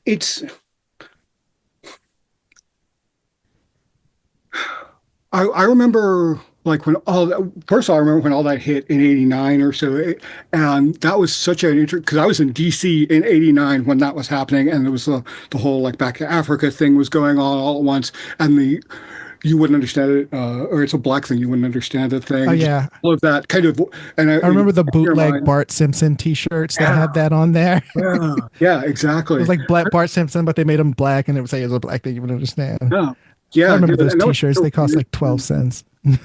but like I love how innately punk rock um, Public Enemy is. Like, Oh yeah, absolutely. they were just, I mean, like there was a difference between, say, like Ice-T or yeah, Ice-T and the stuff that was happening out on the West Coast, the early kind of visceral or vestigial gangster rap kind of thing. Yeah. It, well, I wouldn't say that was punk in the same way. Like that was more. I don't even know exactly what the analogy was, but the use of the technology that Public Enemy was using and the topics and how articulate they were. Absolutely. Oh, Absolutely. mhm, Like Public Enemy, and I'm just old enough, and it's because it's set, it's in a way it's kind of sad for me because I'm just old enough to remember what hip hop was mhm, before it got commodified by corporations and then mhm. everything became I'll shoot you. And it's like, yes, I know you'll shoot me because the last 97 people said they would shoot me too. Oh, really? You have more money than me? Oh, that's cool. All the other rappers also Yeah, have more money. And it's just like I remember like the album Fear of a Black Planet yeah. and but yeah, I've always wanted to do whether it's comedy or whether it's music. I wanted to I wanted to hear music that was was different, Mhm. and some of it is just like kind of like wanting to be the change I want to see in the world because I and I guess in some sense it's very like personal, like just like what resonates with me. I want to create content that I would want to listen to. Yeah, yeah. Yeah, it's so and people who've watched this will know this riff I'm about to do, but so I don't literally believe this, but the art already exists out in this like platonic ideal, and your job is to bring it through without fucking it up. And it knows it wants to come through, and like the more you inflict yourself on it, the more it becomes vanity and less what it needs to be. And I think that we know, like as creative people, I hate the phrase creatives. It just sounds really weirdly dismissive. But anyway, Mhm. as creative people, like artists, we know when there are weird vacuums in the world. Like even if it's a very small one, but you know that like I've got this thing that would fit right here in the world and or needs to fit in this spot. And it does resonate with you in this weird way that, and you start to get this kind of like, this needs to happen. This needs to exist. Yes. Um, yeah, I would love to do that. And if after I get off of here and before I go and start doing some other stuff, I will put together a package of some of the stuff that I've done that's kind of in this vein and send it to you. Excellent. Um, the other rappers that I'm always fascinated by are Ludacris. I think Ludacris is Oh, yes. amazing because he doesn't really rap. He's just kind of him doing his thing. It's not really singing, it's not really rap. It's kind of talking, but sort of screaming. Yeah, I think he's great for his punchlines. Mhm. Like he has this one line. He was like, "You can catch me chilling up in the club, but I'm always ready for action. I stunt like Jackie Chan and lay low like Reby Jackson." Do you know who Reby Jackson is? I feel like I should, but no. That's Michael Jackson's sister Oh, okay. that never went into Oh, yeah, yeah. entertainment. A stunt like Jackie Chan and lay low like Reby Jackson. Like he has to know that not everybody's going to get that. Right. Yeah. Yeah. I don't know. I like, the more that I do this, the more it kind of comes up this idea of languages and common languages almost that exist within other languages, like being able to talking about things that other people, people know about or certain subsets know about within a more common vernacular. I just find that really interesting also. Yeah, I think a great example of that is, Insane Clown Posse. Mhm. The reason that they have such a hardcore fan base, like very few other groups Mhm. have a fan base with a name. You have like Deadheads, Right. and you have like the reason, and I've thought about this. The reason that ICP was able to solidify such a fan base is literally because they've created their own language. Hmm. So if you listen to their music, they have words that mean other words. And Right. so when fans meet, they have this bedrock of knowledge that unites them. Yeah, it's funny. It's so easy to want to make fun of them, Hmm. but we've played shows in Ohio, and we did this festival one time where our big thing was like downstairs, and there was an ICP party upstairs where I know all the other bands that they like that go in, and we would interact with like we would have to walk through the crowd, and there would be that group there. So like Donna would walk through, and all the The Juggalos. thank you, yes, juggalos. Yeah. They'd be like, whoa, whoa, whoa, because they have their little pit going. They're like, whoa, whoa, whoa, stand aside, ma'am, please come through. Yeah, And yeah. like incredibly polite. And then at one point I was standing outside. Oh, actually, two things happened. One, this kid walks in, and the guy at the door grabs their drink, and they're like, "You can't bring this in here." And he throws it out. And he's like, "When you're in a place like this, you drink Fago." And then one of the smoothest, most amazing things I've ever seen. I was sitting outside, I was leaning on the van because we were in, downtown Columbus or wherever it was, and just keep an eye on that shit. And there's this kid, and he's sitting across from me, and he's in a full-on, and it looks like he was probably just too young to get in, but he was in a full-on Superman outfit. And I just kind of look over him like, "So, can you fly?" And without missing a beat, he goes, "Nah, but I can levitate like it ain't nothing." I was like, "God damn, you're my hero." That was so fucking smooth. Yeah, yeah. It's like, it's I mean, say what you want about ICP. There is, when it comes to building people that they resonate with, there is a method to their madness. Yeah. And so we were talking about this recently with some friends of ours, and we're like, so by and large, they're not a awful subculture. There are some elements to their subculture with how they treat the women in it that I Yes. definitely think are not positive, not the best. Sure, more than Well, fair. Hmm. although I imagine if the woman wanted to push back against it, I think, feel like within that particular culture, they probably could do it and get away with it, as opposed to like biker culture where you definitely couldn't. Yeah, yeah. Um, but like any, I'm pro any group, any subculture that is going, we don't care. We come be part of this thing. You don't have to wear our uniform, Exactly. whatever. Like, So, do you know why Violent J from ICP has a fursuit? no. Oh yeah, it's daughter, right? Yep, his daughter Yeah. is a furry, and he wanted to support her. Yeah, that's one of those, and it's so funny. We were just talking about this, and I was like, my instinct is to feel like furries are really creepy, but Mhm. I thought about it a lot, and I was like, if it allows people, and coming from from the spectrum, from the tism, you have these people who don't know how to communicate and don't have a way of like interacting with people and feeling safe about it. So it's like if this allows you to do that, like if wearing this suit or whatever allows you to do that, and then I'm all for it. The only real terrifying part for me is the predators that can operate anonymously within a group like that. Absolutely. I mean, whenever a group gets big enough, there's a danger Mhm. that the wrong person will wander into that group. Mhm. Like that happened with Occupy Wall Street. Mhm. Oh yeah. A lot of people went into Occupy Wall Street, and then some people ended up getting assaulted just because Mhm. it's just a human thing. Once there's a big enough group Yeah. of people, if something is worth attracting a large group of people. Sometimes it will attract the wrong people. Yeah, or we'll get monetized. Like Yes, or will get monetized. what was that thing on Twitter where somebody's like, "Why I didn't leave" or something. It was during the whole Me Too thing. There was like a "Why I didn't leave," and it was people hashtagging that with "Why I didn't leave this relationship" or whatever that I was getting abused in. And some pizza company was like, "Why I didn't leave because they had such and such pizza." Oh no. And the backlash on it was ridiculous, obviously. Oh Um, my God. Who? right? How do you not know?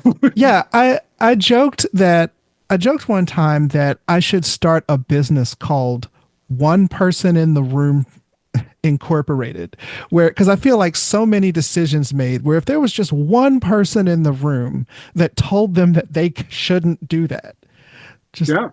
One of the so in let's say 91 or something, and I've only met like one or two other people that remember this because it only probably existed for like a day. I saw a TV commercial and it was one of those moments where you see the thing and you're like, that was not real because it was for a roach spray. mhm. And they come in, it's all animated, and comes in, and the roaches are also in the baseball caps on, hanging out and doing whatever their thing is in the roach ghetto. And then somebody comes along and sprays them at the end of the commercial, like, "Take that, home bug." And Oh like, no. holy shit. Oh no. Right? No. Yeah. Like, Like you said, how do you not know right. that that's gonna and that's another thing that I'm afraid with like this modern climate. Like what what is I'm afraid that what is has previously considered considerate of diverse people begins to erode. Right. And we already see like within the last couple months a crop of comics that are like particularly problematic. And I think it's because what we say here's the dilemma that I face with one of my passions of comedy when it comes particularly when it comes to controversial or racy humor. Mhm. I think more than my fellow lefties, when I hear an edgy joke, because I'm a comic and I believe that you should have the ideological playground to play in if you're going to do true to yourself humor. I believe that people should be able to be edgy and you shouldn't. But at the same time, this is where I have the dilemma. What we say matters. Right. And even if it's a little one-off here, I think collectively it can move the needle to what is acceptable dialogue. Mhm. And that is one of my biggest like internal struggles when it comes to comedy because I believe that people should be edgy. I thought it was funny. There's this Scottish comic who's one of my favorite comics. His name is Frankie Boyle, and he was always getting in trouble for like the controversial things he says. And one time, this newspaper referred to him as racist comic Frankie Boyle, and he sued them and won because he was like, "Yes, I am a piece of crap, but I'm not a racist piece of crap. You won't find any racist stuff in my material," because he's controversial. They just thought they could tack that on. Right. So he won this huge settlement from them, and he took all that money and he donated all of it to charity That's awesome. because he was like, no, it wasn't even about getting a payday. It was about clearing my name. And people like him and people like Anthony Jeselnik, they Mhm. sort of give me hope because those I people really walk. like Jeselnik. I was just watching this Jeselnik offensive a couple of days ago and just thinking, it got me thinking about all of this. So, but Yeah, yeah.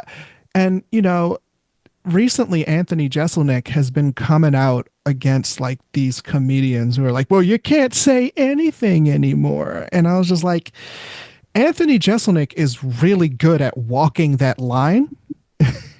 And he it's like understands you context, which I think is a huge part of it. So, like watching the Jeselnik offensive at one point, like he was like, And when something's really horrible, we're going to make jokes about it. And so he's like, cancer is really horrible. So he goes to this cancer ward and starts making jokes about the experience for them. But because everybody there is inside and in the joke and like, yes, we're all dying and that fucking sucks, but this is funny. Hmm. It keeps it from being off as awful, like it allows it Yes. to be funny, but it's contextualized by the what they're surrounded by. Yeah, that's the thing. So it's possible, it's just difficult, and you have to be a good writer to pull it off. Right. Hmm. Yeah. And that's what a lot of people don't get. Like Anthony Jeselnik is an amazing writer, Hmm. and people people want to be able to say the thing, but they don't want to put the work Hmm. in order to make it, in my opinion, art. Hmm. Like I remember there was a famous comic who went up on stage and he said if my son ever came out as gay, I would beat him. Hmm. And then he got a bunch of backlash for that. And then he was like, whoa, whoa, it was comedy. It was just a joke. And I was like, That's not a joke. It's a statement. yeah, exactly. Hmm. Exactly. It takes art to make the statement a joke. Hmm. I think Like, if he had done something like, my son came out as gay, I would beat him to the men's room. yes, No, just like that's a joke because there's a payoff to it. exactly. But without the payoff, it was just, Yeah, it's just a and, and, statement. and I think it's sometimes, and they're like, you can't have freedom of speech in this country. And it's like, okay, the government isn't stopping you from saying the Right. joke. Yeah, no, Uh, you don't get freedom from repercussions. right. You get free speech, but so do the people that don't like you. Mhm. And like I've had, if you do comedy for long enough, you'll have people that don't like the things you say. Mhm. And I've had people not like the things that I've said, Mhm. and I can disagree with them, but I can't accuse them of shutting down my speech. Right. Yeah, I told this joke that began with I was walking down the street one day and this elderly white lady was coming the other direction. So that's just how I set up the joke. And I had this guy get really pissed and he was like, "This is racist. Why does she have to be white?" And I was just like, well, the joke itself is about her perception of me as a young black person in Baltimore, and that's it. But I wouldn't say, how dare you try to silence me because you don't like my joke. Mhm. It's just not the same thing. Oh yeah, I was thinking about that when I was watching. Because like when I'm working in in the live room, which is where we do our practicing and I do a lot of filming and stuff out there. So it's a lot of moving shit around all the time, and I'll put on comedians because it's something I don't have to actually watch. And I was thinking about how there's our team with the jokes, and then the other team, and I was thinking about the other team. The problem is that what they're not. We can talk about all of these things and make them funny, but really, pretty much the entire comedic output for the other guys is insulting. Oh yeah. And that's kind of the only thing they've got. It's like the punchline is always because we're not them or we're better than them or whatever. It's not, Yes. hey, look at this. Isn't it ironic because of this thing? Or whatever. Like I was watching or listening to a George Carlin thing, who I grew up with, and one of his more recent ones, he's talking about feminists, and he goes on this whole big thing about that. He was like, but we're also really awful, and I support feminists because of this, and this, and Yes. again contextualizes all of it. His biography is phenomenal. Oh, Um, I'm sure. and one of the things about it that I love is that there's this one point where he's like, I really hate what's happening into the world. So I'm going to start working into my comedy. These are the things that we need to do in order to affect change and help people see that. And like, so it was this very intentional, what can I do with from my pool of power, from my, what I, Yeah. what I Yeah, and I think it's funny. Talk about expressing yourself. So George Carlin, when he started, he was like this G-rated, Hmm. like child-friendly comic. But he was like, no, I can't keep this up. There's too much that needs to be said. Yeah, And yeah. No, and he built that whole persona to do it. One of my very favorite things with touring and seeing my friends in bands, and I imagine you experience this too, is when people that like I know who have never seen me live, and then I go up and I do the thing, and all of a sudden it's like, okay, now I'm doing this, and it's a whole other me turned up, you know? And so yeah, I love seeing the talking to you, like normally, and then talking to you here where you're in kind of more professional mode versus like then seeing you on stage. It's so cool to watch those transformations. yeah, yeah, and it comes from practice. And Mhm. I've been on stage.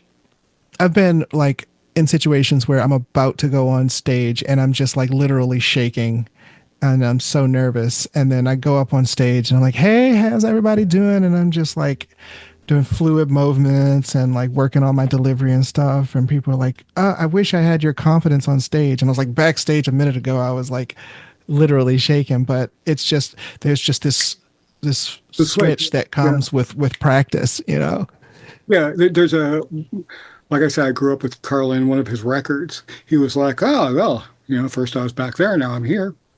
And in a weird Mhm. way, it is that casual. Like I've literally been taking a nap backstage, rolled off of it, grabbed my guitar, and walked up on stage, Yeah.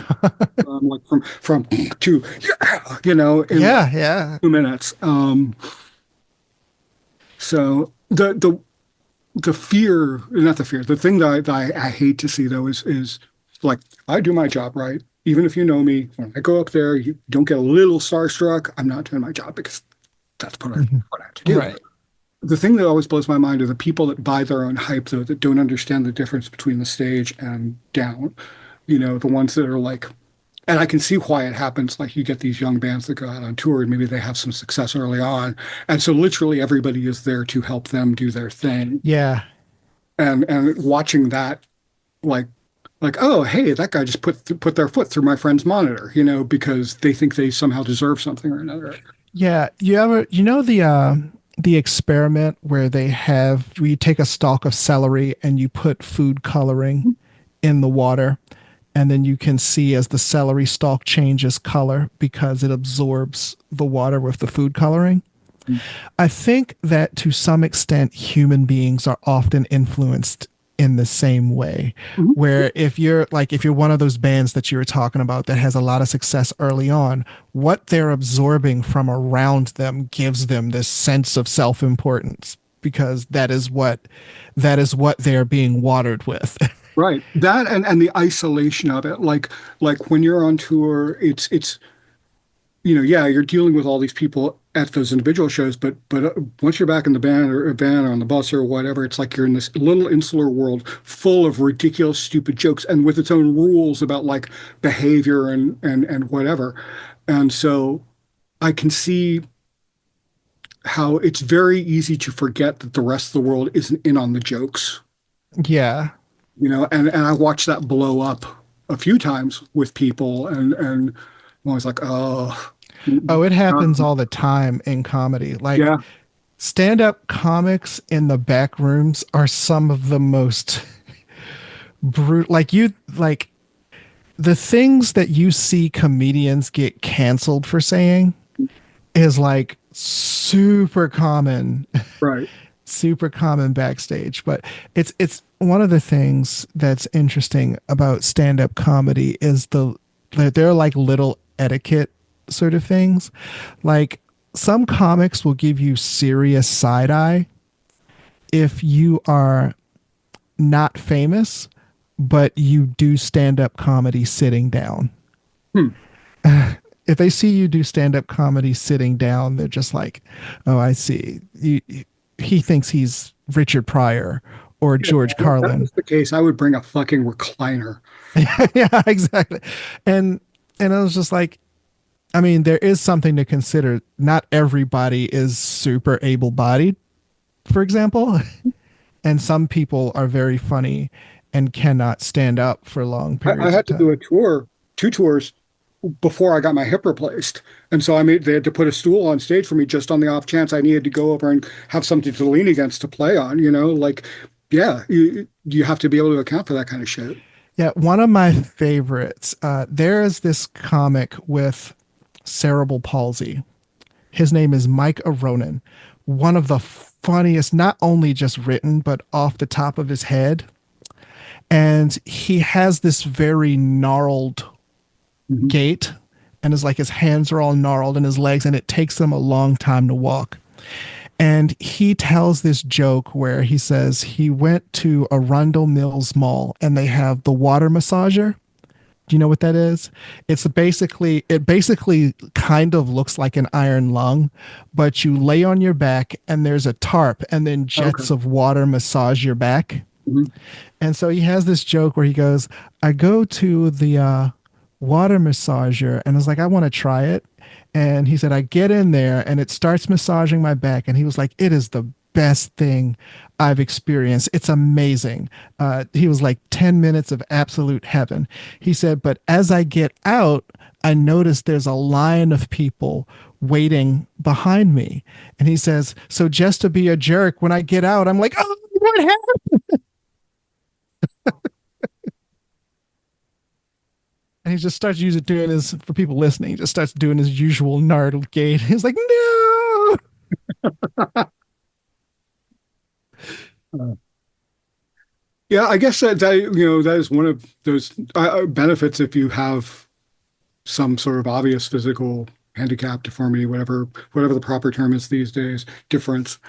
At least that opens up for you the ability to make fun of yourself and all of those, you know. Yeah, yeah. I think one thing that makes things easier is so the default in America is like cisgender, heterosexual, white male. Mhm.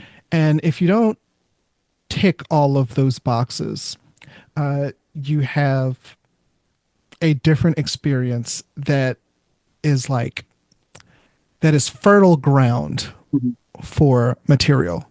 So me, for example, I am a gender nonconforming, non-binary person of color who grew up geeky in a time where it was super not acceptable.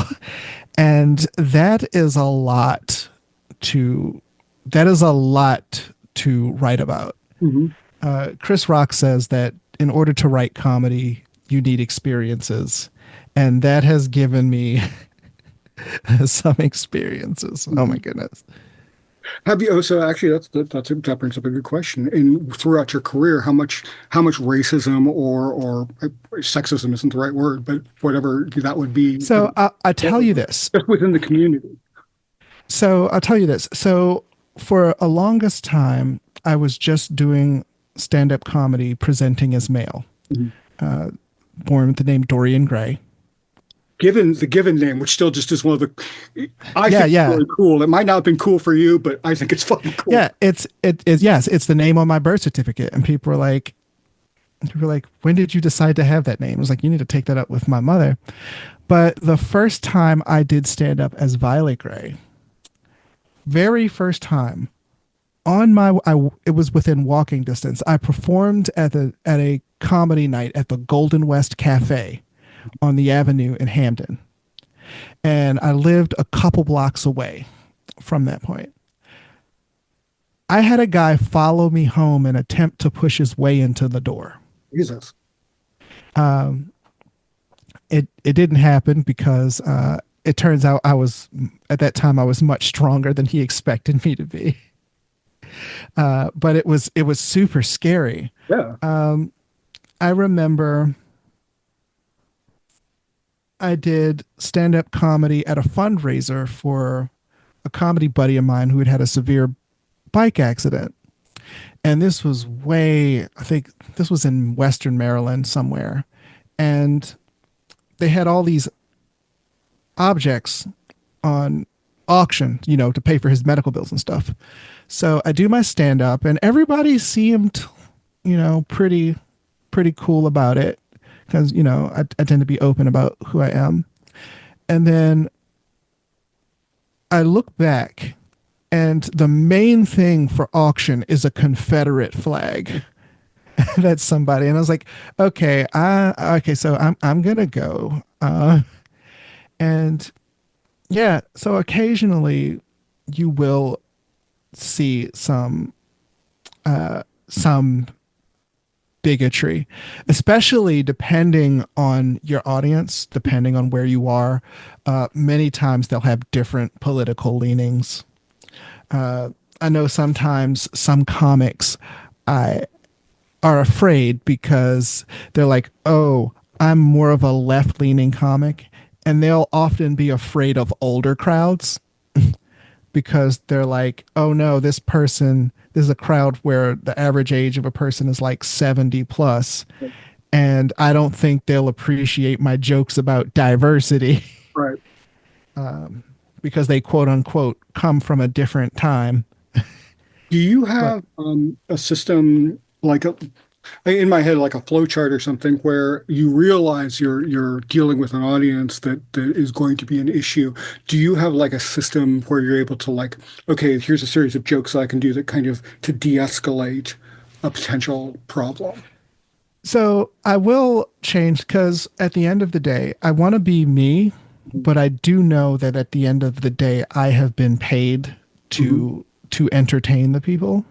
So if I think that a joke might not do well, I might not do that one that day. But even like problematic aside, sometimes I found that for much older crowds, if I make reference to say video games or like the specifics of a computer or like a chat or the internet, a lot of times they have no idea what that is. Right. One thing I do occasionally, if I go up on stage and I see that some audiences just aren't feeling Hmm. any of the comics, and it can often be like a relay race. So if the first comic doesn't do well, then the next comic has to pick up that slack. Right. And if they're good but not great, they might not, and that leaves an energy deficit for the next comic, which can kind of compound. Right. And I've come up with two ways of dealing with this. Comedy audiences that are bored want to hear jokes about here and now because right now they've lost interest in the prepared thing that you want to say. Right. Right. Something that feels like it's more spontaneous or more like Yes, that is what you need to wake the audiences up. Uh, sometime, makes sense. yeah, sometimes what I've done to wake audiences up is I would tell if there's like a DJ, I would tell the DJ not to do any music. And then I would tell the audience that I like to do my own music. And then I would start by doing like a human beatbox Hmm. and getting the audience clap to that. And it has the effect that it refocuses their energy. And then and it's only like what 30 seconds at the most, but by then I've sort of refocused their mood and they tend to be more receptive Hmm. to jokes because they went from in a slump to, even if it's in a different way, like more enjoying themselves. Hmm. And so that's about as much preparation as I can manage. No, but I mean, it works. It's definitely one of those things it's the trade craft. It's those little things that you figure out how to do that get people where you want them to be so you can do your job. I used to one of the early versions of Stoneburner where I was just using these controllers um, to trigger loops and stuff like that. I had it on 30 feet of USB cable and I was playing this show and the live part was in one side of the room with a little fence thing, and then the audience was over by the bar. So I just picked my shit up and walked it over to where they were and just did it from like 2 feet away. Oh, that's awesome. Yeah, and it was just one of those ways to kind of, okay, bring this into the moment. We used to play this, I don't remember the name of it, but it was a Christian youth center that we got booked at. And we wrote them ahead of time. We were like, okay, we're cool with this, but you need to understand we've got these songs about evolution and we're atheists and we've got backing video and none of it's insulting intentionally in any real way, but it's definitely not what you like. It could be seen as insulting if you want it to be, but it's not meant to be that. So it's like we're okay with that if you guys are okay with this, because we just want to make sure we don't want to be Sure. offensive to you, and we don't want to get stuff thrown at us. And we actually ended up playing there twice, and it was very, very cool. But it was definitely an interesting situation. It's one of the few times I've ever had uh, to do that. As a side note to that, First Church of the Living Dead, the guy who ran it, at one point we were talking to him after the show, and he's like, "Yeah, I get kind of screwed both ways because like I'm a Christian, so the goths kind of don't like me, and I'm a goth, so everybody else doesn't really like me either. Right, right. All I wanted to do was make a space that felt safe for people, and Yeah. this cool little like a used clothing store, and he had a little chapel that he did for his services, and like, yeah, heart absolutely in the right place. So, Yeah, yeah, absolutely. I totally agree with that. I did a gig one time. It's the only time I've ever been in a strip club, mhm, but I did a gig. That same guy that got into that motorcycle accident, mhm, uh, he is part of a biker club, mhm. and he wanted to do stand-up comedy at his favorite hangout, which is this strip club. So there's me in like this like goth dress Mhm. doing stand-up for like 50 bikers. And I imagine of varying degrees of senses of humor. yes, yes. But they turned out to be amazing. That's awesome. Yeah, they turned out to be pretty cool. They found humor in the yeah. It's such an interesting culture because Donna used to go to this bar that a lot of them would hang out at, and like there was a lot of the "you're one of the good ones" kind of mentality to it, where it was like ostensibly yes, we don't like, but now that we actually get to know you, you're fine. And it's kind of like, well, maybe okay, now let's take that and extrapolate it because maybe if you got to know them, Well, yeah. So you one of the know, books, yeah, one of the books I just finished reading. You know the hate website Stormfront? I know that kind of shit exists, but I don't go to it. Okay, so the hate website Stormfront is explicitly a white supremacist neo-Nazi website. Right. The man who made it was best friends with David Duke. Mhm. And the book is about the creator of Stormfront's son, who Mhm. he literally raised from birth to be the perfect racist. He Ah, was being tutored by David Duke mhm. and Jared Taylor, and he was raised with all of these arguments in mind. He his father was making him get a I think a poli sci degree so that he could be the country's Right. preeminent racist. And the novel, well, not the novel because it's an autobiography. That guy is an anti-racist activist Mhm. right now, and it is because the person actually they just came out as non-binary also, Oh, wow. but the book is about how they were like this perfect racist. They had like a racist podcast and a racist radio show. And then they went to college to get that education Mhm. and they met the people and they had to reconcile what they've been taught at birth to what they were seeing in front of their eyes. Mhm. And it was the confrontation with the lived experience Mhm. that made them not only like divorced themselves from the whole white supremacy thing. Mhm. They became they became an anti-racist activist. It's Mhm. just because people take comfort in their beliefs. Ignorance is bliss, but sometimes knowledge is the death of that ignorance, you know? Yeah, it's something I was thinking about it because we live in a real rural area now, and I was thinking about the how there's this trope there. It's like, you know, they raise their kid and they're very excited because it's the first time, this is our first kid to go to college. Cool. And they go to college and then they come back with the idea that they're going to come back and then, things aren't going to change. They're going to like run them. The kid will run the farm or whatever it is.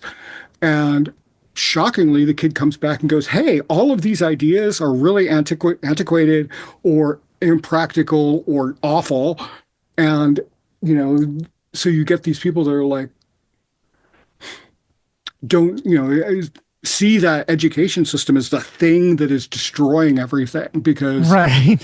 it's, it, because they're that's what they're seeing when their kids come back without like actually having any. It's like, I'm sorry, I haven't gone more than 10 miles from my house in 50 years, so Right, right. must be how things are.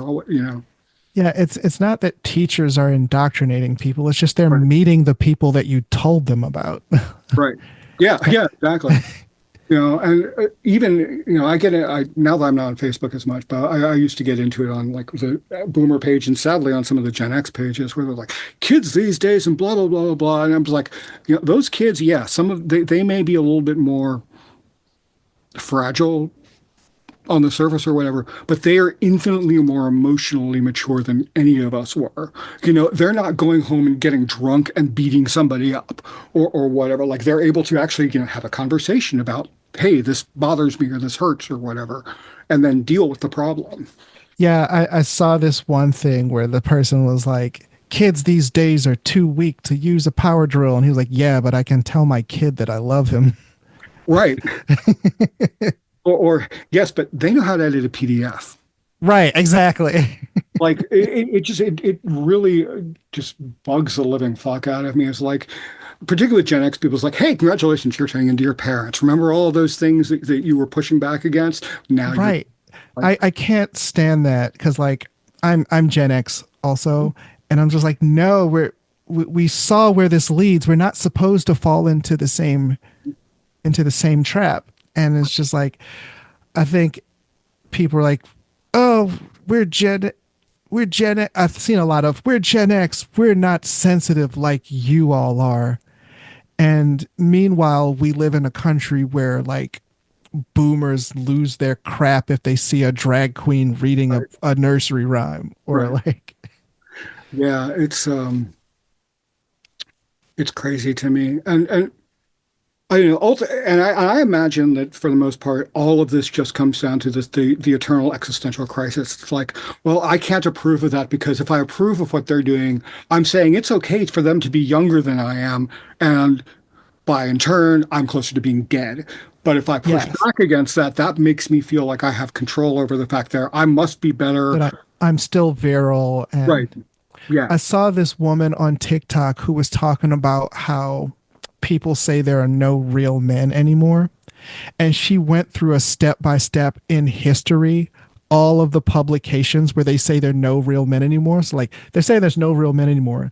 In the 80s, they were saying that at the turn of the century, they were saying that during the Georgian period, here's a text saying there's no men anymore. During the Elizabethan period, during the medieval period. And it's just like, it's just a human thing. Or like that Nobody, Roman text is like, young people don't want to work anymore or something like that. yes, yes. And it's just like, it's a cycle. People, it's just a human thing. There's Mm, no humanity's not getting weaker or whatever. It's just part of the human experience that mm, as generations age, they have the criticism. They had that criticism of you when you were younger. mm. And then Yeah, it's such a weird thing. I was talking to Donna and a friend of ours about how like she was saying how, we as a society tend to value youth so much more than older people. And I was like, well, yeah, and there's a historical reason for that with marketing because, they did historically have more money available to spend on things. So that's why you would market to it. But also older people want to be younger people. Therefore, there is value in it's figuring out a way to say, hey, if you're older and you do this, you'll be younger. But the flip side of that was I was like, it's also a conditioning thing because if you are younger, like if when you're a kid, right, and the first time somebody breaks up with you and it destroys you, and yeah, spend your life spend 2 months in bed crying about it. I'm just saying it happens. You don't always mean to overreact, but it happens because you've never experienced that before. And when you're younger, you can't, it's hard to imagine being older. So you haven't experienced that. Therefore, it is difficult to empathize or even think about that as being a thing to consider, you know? So that's part of why it's not focused on because we're, you know, half the population can't even imagine being that. So I think one of the I biggest um I can't hear you. oh, I think one of the biggest human obstacles is Now just you're just really quiet. Hmm? Yeah, your volume came down way low. How about It's now? about the same. Turn up volume. Did you hit something maybe? Hit a cable? Let's see. I've been using this thing. What do you call it? A USB adapter thing. Okay, I think it's a little bit better. I mean, what if I? How's that? How's That's that? yeah, there you go. Ah, uh, yeah. I think the biggest challenge in the human experience is just trying to imagine the other person's position. Yeah. It's just, I think that sometimes emotions get in the way. This happens with like big political issues. Mhm. Uh, I think that when people say people are stupid or that they're being stupid, I think sometimes our emotions or how we feel or our anxieties shut our brains off Mhm. to a certain Oh yeah. extent. I think people choose to be stupid about certain things because that makes what they want to believe the world is easier. Mhm. Yeah, generalizations. I mean, it's all shorthand. Yes, yes. And because we're trying to live life and people ain't got time to be thinking. Right. And so, and sometimes, and it can be destructive because sometimes those generalizations are wrong. Hmm. Like, there's this stereotype about black absent fathers that just isn't borne out by evidence. Even when they're not married, statistically, black fathers are in Hmm. their children's lives more often than not. But it's very easy to get classified with these wrong stereotypes, especially when there are other people who have political gain Right. Yeah. from you getting those wrong stereotypes. But yeah, yeah, it's tough, especially now. I don't know Yeah. what to do. Yeah. Well, I mean, I think you're doing it. You're representing and you're doing it artistic or sorry, articulately, and that goes a long way. So before we wrap all this up, is there any like if you had to pull out the here's my advice if you want to do what I do thing? Okay, so I would say if you want to do stand-up comedy, I would say three things. One, seek out comics you like and listen to them. Listen to them and try to absorb why you like them. Uh, One piece of advice I heard was rather than try to be funny, try to say something you believe in a funny way. I thought that was healthy. Two, so I have a comedy buddy named Liz who once wrote to George Carlin when she was like 14. And she said, I think I want to be a stand up comic. What advice would you give me? And she said, George Carlin wrote back to her and was just like, just keep writing no matter what, just keep writing and keep writing. And she took that advice to heart. And I'm not being hyperbolic when I say this. She is one of my favorite writers. Hmm. She's so incredibly funny. And so I would say just keep writing. And the most important thing is to hit those mics and keep coming back. Hmm. Comedians are just audience members and open micers that kept coming back. If you can get past the first year and a half or so, then I think it's worth pursuing further. But I think the perseverance is the most important part. Hmm. And just something that occurred thinking about like uh, learning from comedians, I cannot recommend enough Steve Martin's book on Born Standing Up. Oh, interesting. It's so good. And one of my favorite stories from him is he's talking about how, so in the 70s, he would watch other comedians do their thing. He was like, and the example he used was a Spanish comedian but most comedians would have a thing that they would do where, in order for you to know when the joke was over, when to laugh, they would have a thing. So, like, you know, Spanish comedian would come out and tell the joke and be like, ha ha ha, and hit a cowbell. Or another one, you'd say the joke and then you'd do this and make this loud noise, and that way people would know. And Steve Martin, and again, I love it when people take a thing and then really look at it as an artist, and how far can I push this? And so what he did, he's like, I wanted to see what would happen if you didn't do that. So I would just start a joke and then keep going and building the tension up and building the tension up and building the tension up. And people would start finding places to laugh. And like you get one or two people going, and then it would slowly build up into this roar. Interesting. It's like the humor is water filling in the cracks. Right. Yeah. Yeah, exactly. And when I am making things, for me, the most interesting part of art is the stuff that's really pushing on whatever the membrane is of it. It's that tension created by pushing into the membrane. Sometimes you break it and kind of go, okay, now I need to pull back a little bit and find what that spot is like.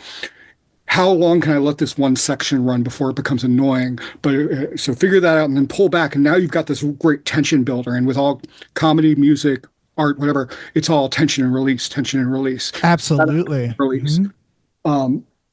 So understanding what that, like having, we've got a song called Burn Witch Burn, and right between the bridge and the last chorus there's an extra quarter of a bar where it's just Donna going, but everybody thinks it's Yes. going to go right into that part, and when it doesn't, Hmm. but it's just long enough to like break that cycle, break that system. So anyway, yeah, I just wanted for people watching this, absolutely read his book. It's fantastic. Born Um, Standing Up. I'm actually going to go yeah, look for it's that. really, really good. Yeah. Yeah, like it was one of those, it's exactly what you want it to be, if that makes sense. Like it's Excellent. exactly what you would want a book from Steve Martin to be. I'm going to look that up because I've neglected my Audible account and went back and found that I have 9 credits that I Yeah. haven't used. But So he I'm reads gonna, it, I believe. yeah, And I'm that, definitely going to that check that out. the George Carlin one I was talking about, he doesn't read it, but his brother does. So Oh, it's interesting. the same, yeah, like it's as close as you're going to get. Excellent. But okay, and so I hope to have these out probably within the next couple of weeks. I'm going to Sure. do the first week in April is my cutoff for this, and then I've got to drop everything and do whatever editing I'm going to do. But so I will get back in touch if you have something more immediate coming up. But if there's any, like, where can people find you, or do you have anything coming up that you want to? Oh, sure. So I have a YouTube channel, Violet Gray. On Instagram, I am Chaotic Violet. And also, if anyone listening to this is of the geeky or nerdy persuasion, I will be performing at the Origins board game convention. And I believe that is June the 11th that week. But if you're listening to this and you know what Origins board game convention is, chances are you'll know the week in June. But I perform there. That way you can hear me do like my nerdy board game and stand up jokes that I can't do in clubs because I have this audience that knows all these references I want to make. So if you want to hear comedy like that, feel free to come to Origins Geek Comedy Club, Geek Comedy Tour sort of thing. And yeah, that's about it. You got any talisman jokes? Not yet. I ever played. I have an Arkham Horror joke, but Yeah. So, all right. Well, thank you so much. And I'm so pleased so many of these have been, this is exactly what I wanted this to be. So thank you. That was fantastic. excellent. Yes, this was great. Good. Uh,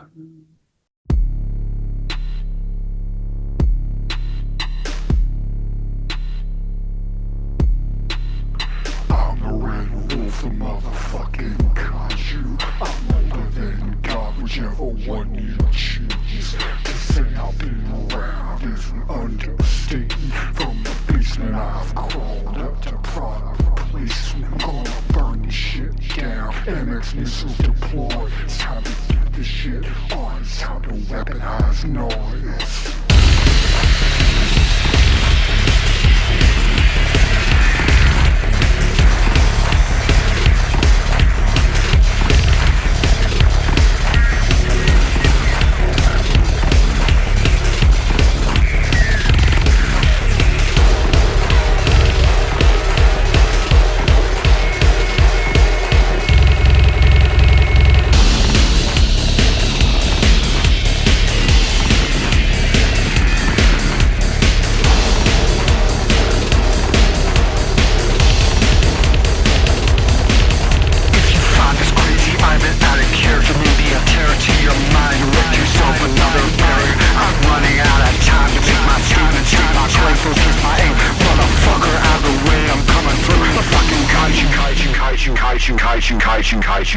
Kaiju. World moves never idle. I am final. I'm the tide destroying cities and mirrors flying chaos in me. I bring you all the ugly truths to leave you bruised and bleeding. I'm not living until you understand. None of this matters in the bigger picture. I am nothing but the sum of my actions, equal and opposite, but the fact is ignorance is winning, winning, winning, winning, winning, winning, winning, winning, winning, winning, winning, winning, winning, winning, winning, but a willing choice. But I digress, the point of this is to remind you I'm not turning a blind eye to music matters. Tangerine Dream on DMC, the KOF and John D. Psychic T, Cloud, going to the streets. Hit me in them, hit me in them, hit me in them. Twin G, rest in peace.